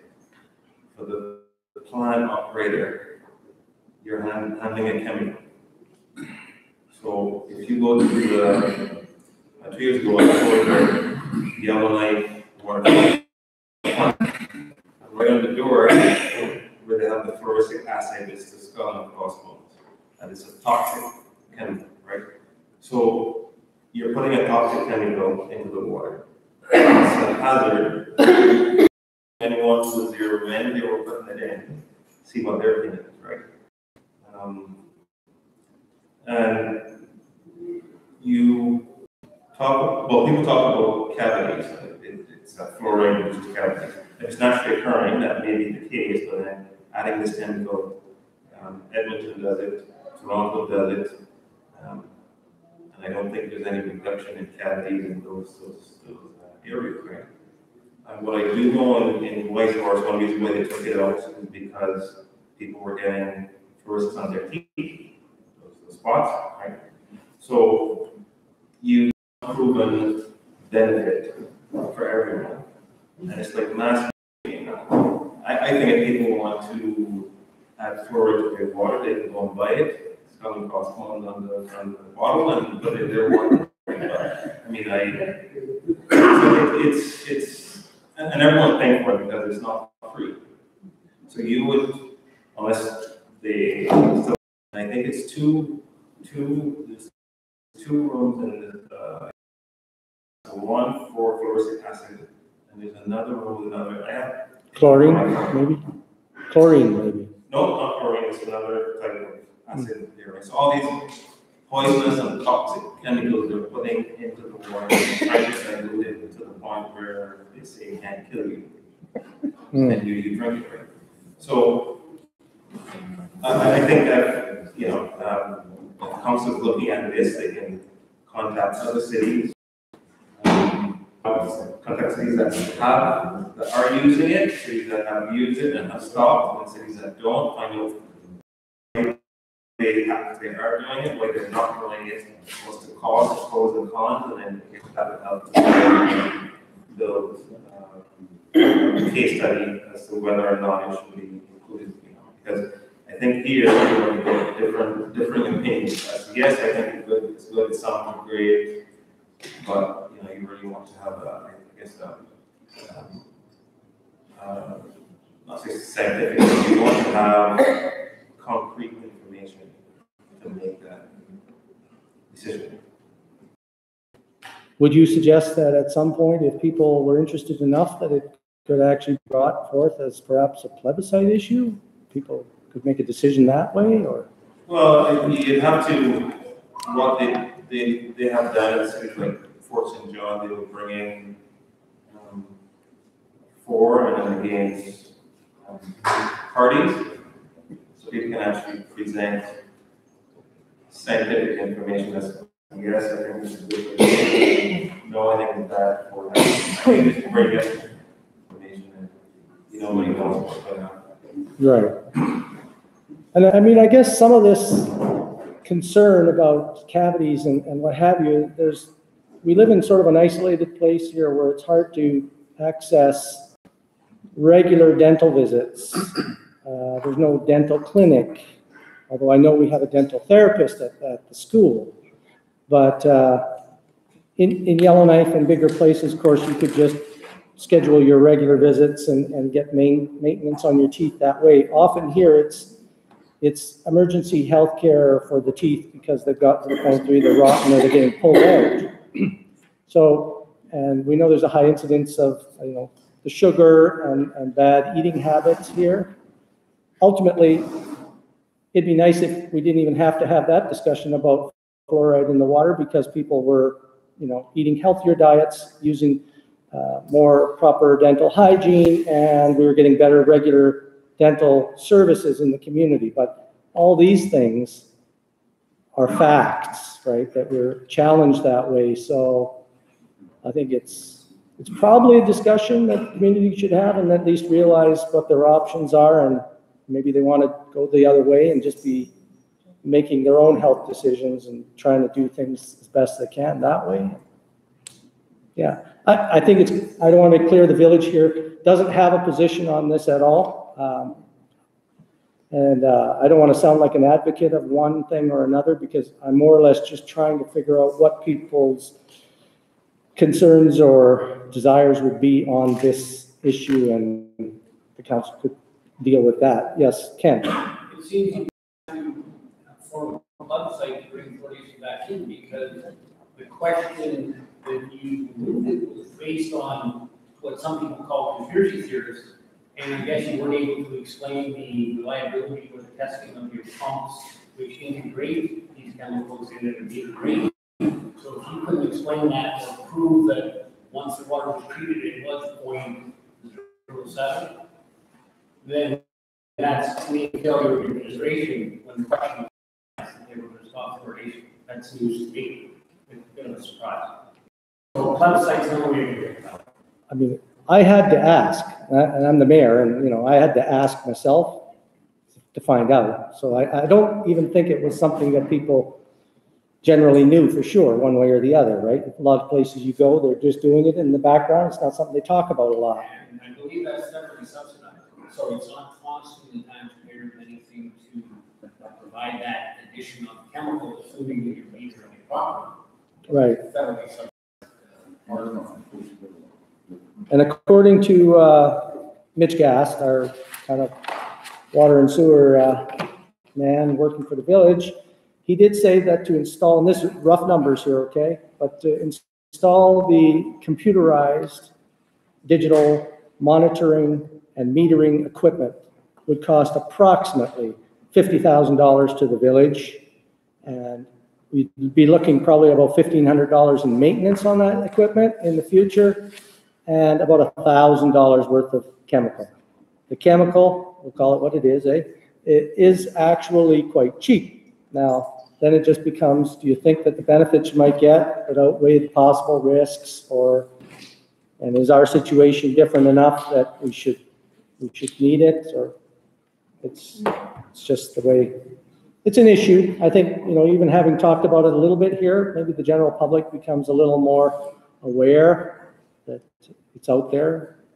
It's something, does anybody else have any thoughts on that? Yes, Chief. Yeah, one of our counselor had, he's on medical, and he had concern, and I had asked him to put some things down, but I don't have the information on the concern. However, I think the point that he was making is that you need to really check into that, and as this gentleman was saying, is that it's a chemical, it's a toxic. And also in the schools, I remember that we were also, as parents, we were also asked if our children would get the chloride, like with the through the school program, and there are some of the parents that they don't want their children to also take those things. So when you have some of the community members that don't want it, they're also using the water, and if you put in there, then what happens? Yeah. Yeah. So his advice is that you need to really have the research done on this, because there are more information out there now than 10 years, 15 years ago. So I think we need to be really be very mindful of what we're putting into the water, because the water is that we consume it. And so once you consume it, then you'll have some impacts to your way of life. So I think for safety too, I think we need to really look at trying to get the right information, and I think this gentleman was suggesting that. I think we need to really do that homework and share it so people are aware of what it is and what kind of impacts that it does have on people. Right, so, yeah, I hear you. Concerns and slow down and don't push that issue too much. I mean, unless people really start coming out and saying they think that that's something to look into, we'll probably just shelve it, you know what I mean? It's always there in the background. But And just to confirm, this chlorination part of it? we still chlorinate the water. We still chlorinate our water. That's unavoidable. So we don't even think of chlorination, and it's bring up there in the water. Yeah. Yeah. Yeah, but I just have, according to what Don mentioned, you know, scientifically, whatever you are saying might be right, but that's it's hypothetical that it's a chemical and dangerous chemical. If you study science, our body, our stomach produce HCl, which is hydrochloric acid. Hydrochloric acid is a deadly acid, and which is HCl. And I remember one of the most deadliest acids in the history or in the nature is one of the hydrochloric acid components, which is HClO4. So, but still, we might need it. That doesn't mean I am not with the idea of adding it or not. That's the decision, have to be a public decision, and it should be more scientific studies. But like if you compare the scientific idea you brought, it doesn't match the reality, because even our body might need some kind of chemical. If we take it in high volume or high dose, it will kill us. Thank you. Okay. Well, let's move on to the animal. Well, let's go liquor rationing, okay? We did have a couple representations made by the RCMP to the council expressing some concerns. Councillor Grote, would you want to just go over what those concerns were? And that's why we're just bringing it out as a topic for discussion. Go ahead. Did you want to just? I'd like to. Oh, maybe Councillor Rowe, you want to? Sorry, I was one of the people that approached the subject, and there was a lot of back and forth on the council regarding what we should do. That's one of the reasons we wanted to bring it to the public to hear your opinions on. Every time the RCMP comes, they ask, you know, what's the village really concerned about? One of the things has always been drug use as well as alcohol abuse and bootlegging, so to speak. When we asked the RCMP one of the ways that we can reduce that, he mentioned that our ration system actually, in a way, helps to promote bootlegging. You can only get, like, we have a serious, as Chief Jerry Antoine said, we have a very serious problem with alcohol and substance abuse in this community. And these people are being preyed upon by bootleggers because they need this alcohol. Reducing the ration or taking away the ration doesn't solve the problem of substance abuse, but it does limit the problem of bootlegging in the community.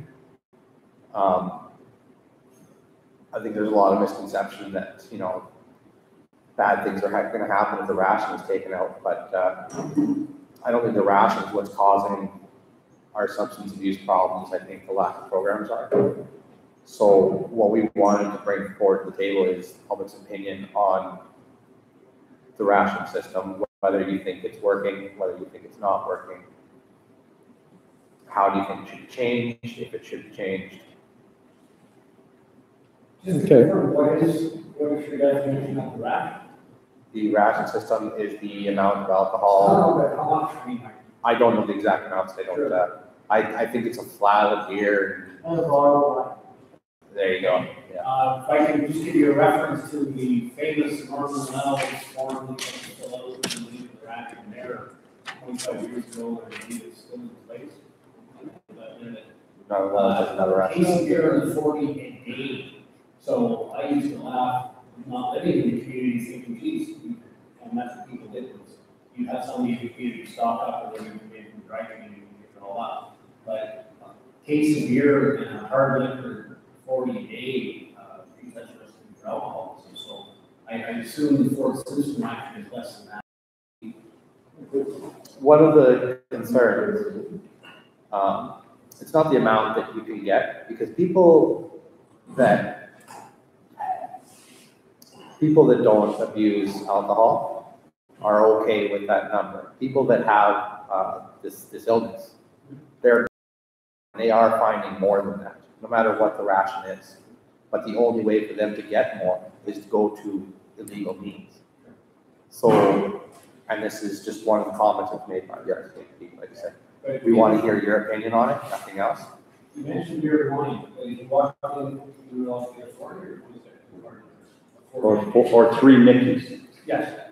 And that is the thing, it's 3 Mickeys everybody's getting. Sure, but it's the same as 26. No, it's not. No, it's 3 bootlegs instead of 1. Sure, okay. But in comparison to your normal ration, you're a couple steps down from the daily ration. Not really, it's basically the same thing. Normal, 40 and a case of beer a day. Isn't that what we are? No. No. If You have last year or a 40. Yeah, you can't get a 40 and a case of beer. You get a 26 and And a case. a case of beer, I think you get 26 in the case. I think so. which is fine for most. Who needs more? Okay, let me just recognize Pat and then Lauren. Go ahead, Pat. Okay, I can go and I can buy a case of beer at the liquor store. And then across the street and I can buy a case of beer at the hotel. And I can go down the road and I can buy a case of beer at the IDL. Now, all well and good. Okay, we're actually have legalized bootlegging right there. Now, to move forward, Darby Wells did get rid of the ration. Yes, they did, because ration, you know, if I have an alcohol problem, 40 shouldn't do it a day. Okay, but it's hard to keep up with that ration. I just come off another call with one of our kids that's loaded right up on a bootleg because he did not get it at the liquor store. Okay? We stick our head in the sand and we say rationing will help. It never helped in Fort Simpson when we were allowed a case of beer a week. It never helped at all. It just got the bootleggers richer. So put the plebiscite out. This time listen to the people, because every time there is one plebiscite, it said get rid of the ration. Okay? I know we have people with problems and stuff like that. Let's work on the problems. The people that have the problems, let's work on them. But we're just sticking our heads in the sand and saying, oh, let's have this ration. We're not rationing anything. Okay? Open it up. Stop the bootlegging, and then work on the people that have the problem. That's what we should do.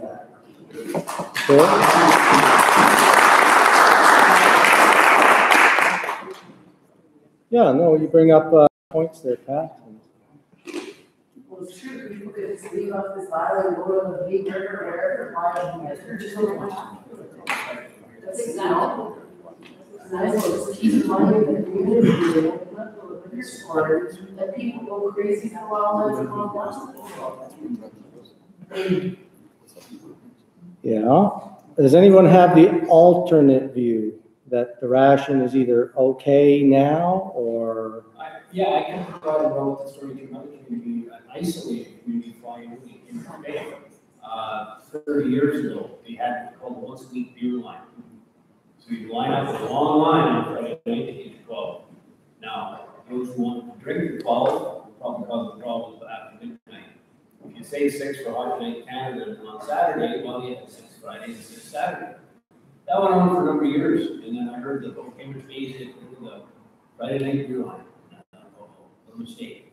And it sure was, because in come a case of hard liquor on Monday, and I remember a couple of people I worked with said, we haven't seen our secretaries and clerks and half the people in the office since last Tuesday. So, again, is that because it's an isolated community? Perhaps that's part of the problem. But if you open it up, or if you ration, it doesn't really matter. You can still go to other communities and buy as much as you want, as long as you have plenty of gas. So. Okay, go ahead, Don. Yeah, what I would say here is that the focus, I think, is in the wrong direction. I was recently in a community in Ontario connected with highway going all over Canada. And there you have people with alcohol and drug problems. They had put a camera on the community, you're being watched when you come in and out of this reserve, right? Now, in talking to some of the people in that community, one of them said, you know, I was abused sexually as a child. It happened to my father, it happened to my uncle, right? So they only stopped drinking when their father passed away. So therefore, right? So I think here to talk about a bylaw or regulation for something that is more of a social ill, right? It's systemic. Because even here, when it's gotten warmer, I can hear a lot of people who are inebriated from lunchtime outside the office that I'm in, right? So why are people drinking? You know, why are people angry? Why are people depressed? Right? I think that is what it's a systemic problem, right? Even in housing, it's an issue, right? You know, there was a unit where a tenant had put 42 holes in the wall, right? Why would someone put 42 holes in the wall, right? So I think to be focusing on that, you can say, well, you need to keep your dog on a leash, you need to have a license to do this, and it's just all these rules. But you know, if you go to the root cause of the problem, then I think would be a more effective approach. Right. Yeah, there's the overview, right? What are the root causes? I think Chief Antoine too brought up the issue before that where's the programming? Have we got a healthy enough community to actually flip the switch back to an open liquor system? And I hear both sides though, and I mean there are concerns about the bottle sizes here. Is that getting the 3 Mickey bottles just makes it too easy for people to walk around and drink out of those little plastic bottles that they keep in their jackets to distribute them. It's just, I think if anything, that was the one thing that the RCMP were bringing up, that they found so many Mickey bottles in the community, and that people would just walk around with these bottles. Now, yeah, certainly, why are they doing it? Is it to bootleg, or is it just for the convenience of having an easily transportable bottle to drink or to share with their friends? I don't know, but. Self-rationing. Pardon me? Self-rationing. Yeah. Yeah. Well, the way it is. Okay, well, I'll let Councillor Hassan have a quick word. Thank you. In fact, I'm going to take just a little time, more than 2 minutes, if you guys don't mind. Thank you guys for electing us. And honestly, when I came here to hear what the people are saying, so your ideas can help us to deliver better services. I was really impressed with Chief Antoine's talk. I'm sorry, in this liquor issue, I might be the only one who doesn't have any experience in that. I came from a country where I've never drunk in my life. I have never tasted alcohol in my life, so I might not have a better experience. But what I know that we have a problem, and to have a healthy community, it's not the matter of duration. I'm not talking here as counsel. I'm just talking as Maaz, as one of you guys. Our issue is not the duration of how much the person could get. It's us, how we deal with our problems, how we go back and deal with the problem, how we deal with it's the alcohol issue itself. That's our problem, how we deal with it. We have a lot of problems here in this community, and the day I cross the river in the yard, since that day I felt I'm everyone in this community. I am Antoine, Hardesty, but whoever rose, That's me, Moaz. But I'm everyone here. So I'm representing every one of you guys, and I'm really honored to be that. Plus that, beside I'm being a counselor with the council, I had the honor to be one of the members of the consultants of the UN for the indigenous issues. And usually the issue of other issues come up, and I would love to see us in the village one day adopting the UN indigenous people's rights as a leading community. So all these things come together, and without you guys' support, without your advices, we will be doing nothing. We'll be delivering no service. So when we came here, we came to listen to you guys. I'm not here to take a decision. We are not here to take any decision. We want to listen to you in everything. We have problems. We have alcohol problem. We have drugs problem. We have youth problems. Yeah, we have very good recreational activities. We have good recreational facilities. We need programs for that. We need to take care of the homeless on the street. Some of the homeless, I know, no one slept on the street, but we still have some people from different communities. They came here, and it's a welcoming. We are a very welcoming community that we welcome whoever come from anywhere in the world, including myself. So those are issues we need your help, guys, to deal with them. And in regards to the RC, Cheryl, I believe she brought an issue, which is the RCMP 911. I'm being here. We are only two stores, the North Sun Unity store. I call RCMP. They ask me, where is Unity store? So we really have problem with dealing with the RCMP. And thank you, Cheryl, for bringing that up. We're going to discuss these issues, or whatever you guys bring, we're going to list it together and we'll address it one by one. Whatever we can do, we'll do it. Whatever we need help from you guys, from the community, we will come back to you, to the community. Whatever need to go to public side, it's going to go to public side. Whatever need to be discussed with federal territorial government, we will try our best. But we really need your help, guys. That's one. The second, and the last piece of my puzzle, in fact, I'm really honored, or we are really honored to be representing you guys. But without you guys' advices, we can't do anything. And we should listen to the elders. We should listen to. I got to know that 50 years ago, this area didn't have alcohol, didn't have drugs. I grew up in a place where we don't have alcohol and we don't have drugs. So honestly, I'm very primitive in that part. But I really need to be educated from the council and from you guys, and we'll help you guys. Thank you. Thanks, Boris.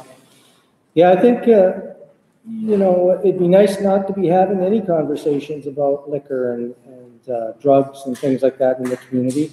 But it's always good to keep open dialogue, too, with the community about it. There shouldn't be really any issues that are off the table that we can't feel comfortable talking about. So that's really what he's saying. We listen, you tell us. We do what we can as a community, work with everybody in it, see what we can do to make things better. Maybe I can just move along to animal control in the community. Dogs, issues around dogs, maybe even other animals, don't know. Any thoughts from anybody on how the village is performing in that area? If there's anything that we could do? Shoot them all. Any thoughts on how the trends are going, or is there something else that needs to be done?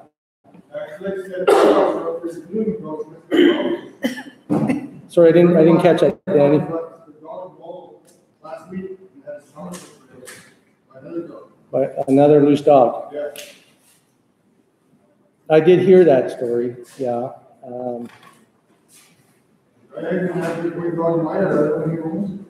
Could I, just on that, Councillor Bellefontaine, he's associated with the SPCA.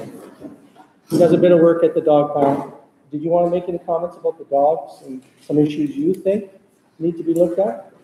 Personally, I think it's more of an issue of people being more responsible for their own dogs. I don't think a lot of people take responsibility. People that leave their animals running loose all the time. there's some dogs that are smaller dogs and people think, well, it's not so bad. It's a small dog. It's cute. Nobody really cares. But then if we don't enforce the bylaws with these dogs, how can we turn around and say something to another person, you know? I think we need to be consistent. I think people need to make choices that are good for your pets. If you're taking on the ownership to have a pet, you need to make sure that your pet isn't wreaking havoc on the community. You know, it could be an issue where they are running loose, they're just running in front of traffic, which is a problem. It could be biting children. I've seen elders on bikes and then dogs running beside them or getting in front of them. There's a lot of issues with dogs. I guess I get a lot of the calls on it. I get calls about just about everything to do with dogs. Usually I'll tell people to call the village if they have an issue. You know, if they have a complaint, they have to go through the proper channels. We get calls about dogs that have been mauled. There was a dog fight the other day, a little dog biting another dog. There was blood involved. You know, if children were around, they could have gotten in the middle of it.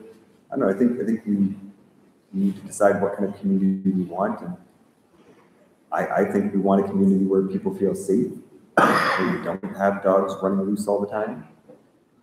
People could. It's not so much about getting people in trouble. It's more about helping people to look out for their own pets, because I assume that they care about their pets, and finding ways to maybe educate people, you know.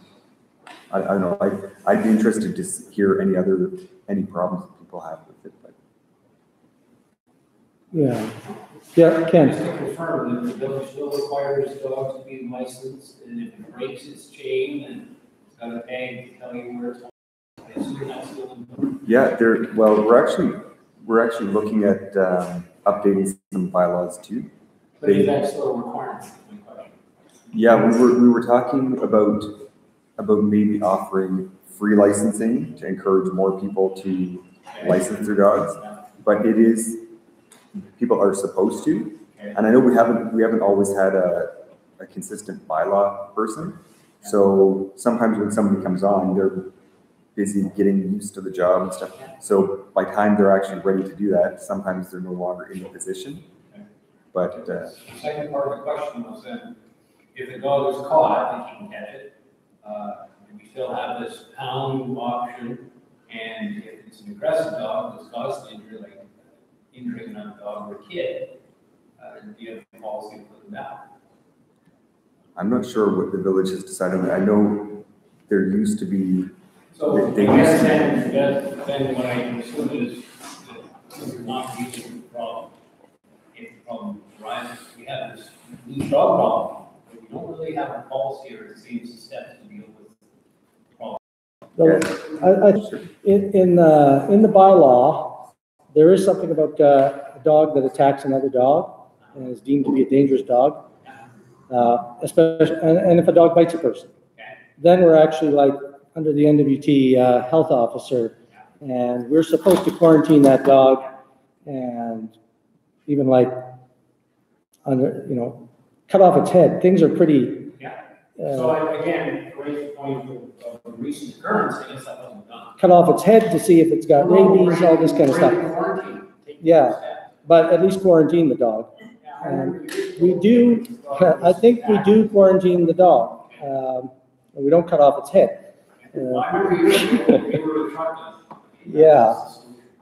Yes, Sharon. Well, the other thing too is that if you're gonna walk your dog, like, does driving with your dog constitute walking your dog? Like, these dogs have tried to attack me on the back road with my own dog, and I'm like, I yelled at this person many, many times, and I've complained about this person many, many times, and I said, that's not walking your dog. You're driving your vehicle with your dogs, running alongside the road. Your dogs are attacking my dog. So I don't go anywhere with my dog because I know that. Anyway, when I take my dog uptown, he's, like I have a leash, but when I'm at home, he's loose because I'm at home. So I trust that he's gonna be in my house and in my yard. But these two dogs in particular run up and down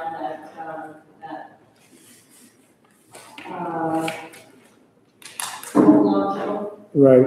And then they were even coming down to where we were living, and then I complained about that, and then that stopped. But now it's on the road. And now it's not on the back road, it's on the highway, it's a hazard. I'm talking about a particular person. Everybody knows who it is. Be me.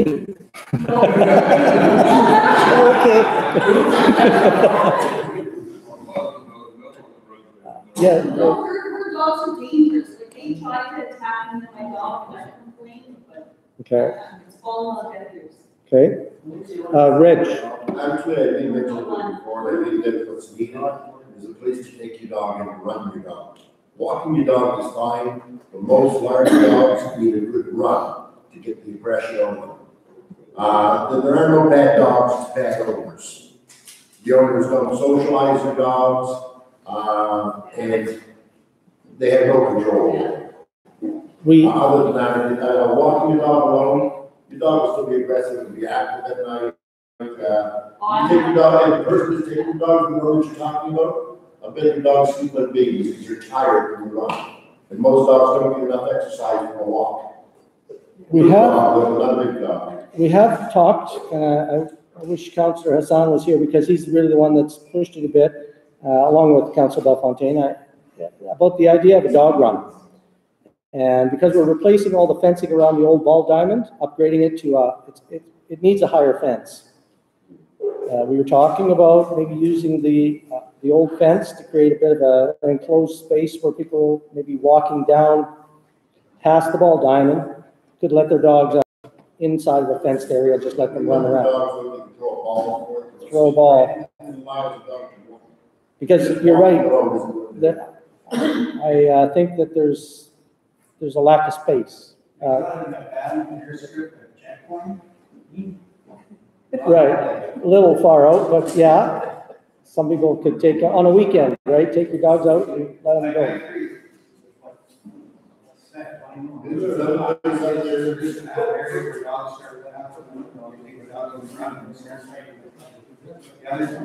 Yeah. Yeah. I think what's needed is village council to sit down, make a bylaw, and follow the bylaw. We've had time and time again. And not, well, I'm just saying, we keep making these bylaws. And we say, if this dog attacks, the dog will be destroyed in the bylaw. Right. But when the dog attacks, we say, well, this time maybe not. And I know society likes to make a bylaw, but not really go by the bylaw. Yeah. So maybe we should make the bylaw. Adhere to that bylaw. And then the problem starts. Well, it is public safety, so it's one of those things, education goes so far and then finally you just have to clamp down, right? One last comment on the dogs. Yeah. It seems we have an informal dog run from the top of the hill out to the fire burning ground up there, right across from Rose Construction, that thing. There, I drive by there, there is always a vehicle or two vehicles and dogs and people down that road. It's great, it's kind of fenced by the trees. Yeah. And it's long ways. You see dogs down there all the time, so that has become an informal. Another one would be that fire break that you just be These are natural spots designed to run their dogs. To utilize them. Right. Even the road down to the side. Mm-hmm. That was another one. Those spots. That trail I mentioned earlier, like when I'm in there, there's nobody in there, like they keep running their dogs in there, and I'm okay as long as they leash their dog when they approach me, because that can be a little scary, because I can control Tundra, but I can't control their dogs. Yeah. My biggest thing is that I have control of my dog, but if they don't have control of their dog, then we have issues. Mm-hmm. Okay, last issue. Riverbank erosion. Any thoughts on what the village's approach to that should be? I just wanted to add, what you're talking about the consultants report, my recollection of reading that a few years ago was, there was kind of two methods of trying to hold back erosion, and one was drilling pilings and using cement mats that were chained together in long sections, basically, from what people plant on the houses, in millions. And I think one of the other options is a combination of mats and vegetation. And those were just presented as options, but again, people. And willows, naturally occurring willows are, so we are kind of trying to be aware of that, not cut more down than we need to.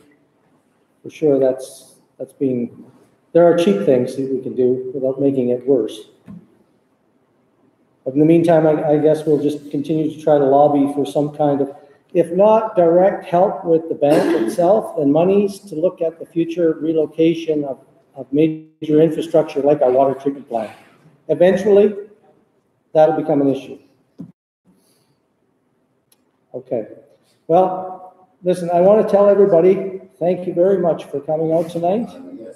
And we'll try to have a meeting a little bit more regularly, like maybe at least every 6 months. It seems to have it's a good chance to air out some thoughts on things, and we want to keep informed from the general public. So on behalf of the council, I want to just thanks everybody that showed up, and appreciate it a lot.